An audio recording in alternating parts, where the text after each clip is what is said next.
لا يا اخويا، هينفع ونص، وكمان هاخد احسن مكان على بابك يا خراب. قول للسيسه بتاعك ده ان واقف الحال اللي انا فيه ده ما ينفعش. اعمل ايه بس يا عم؟ هو صيصه ده حد ينفع يكلمه خالص؟ ده صيصه ده في الفلوس عبيله واديله على طول. جرى ايه يا سي سعيد؟ واحنا جايبينك كيس جوافه يا اخويا ولا ايه؟ الله فيها يا دنيا، ليه الغلط في الجوافه؟ يا غزال رود الفرج. قول لنفسك يا اخويا، عمك يقول لك قول لسيسه ما اعرفش ايه، تقول له حاضر على طول. حاضر على طول. الله، ما كمل اول يا سي سعيد. انت وبنت عامل لما بتجتمعوا عليا مش هخلص منكم خالص والله. خمسة وخميسة اقعدوا قروا علينا كده عشان نمسك في بعض. قول له كمان انه ما ينفعش انه يوقف لي في لقمه العيش الحلوه اللي انا باكلها في نصبه الشاي ساعه الماتشات.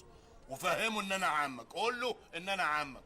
هو صحيح ما شافنيش لكن صيتي مسمع لغايه دلوقتي. خلاص بقى يا عم، اهدى بقى شويه. قول له كمان لازم يديني مكان قدام الخراب اعمل فيه النصبه بتاعتي.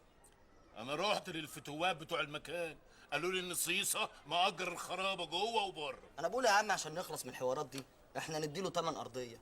اصل سيسه ده في الفلوس ما يعرفش لا ابوه ولا امه. قول بقى يا اخويا انك مش قادر تقول له، خايف منه. يبقى انا اللي هقول له ولا على ايه؟ انا هاخد بنفسي نصبة الشاي واقعد بيها وابيع، والتخين اللي فيهم يتعرض لي. ايه يا دنيا العوق اللي انت بتعمليه ده؟ كده مش هينفع. لا يا اخويا، هينفع ونص، وكمان هاخد احسن مكان على بابك يا خراب.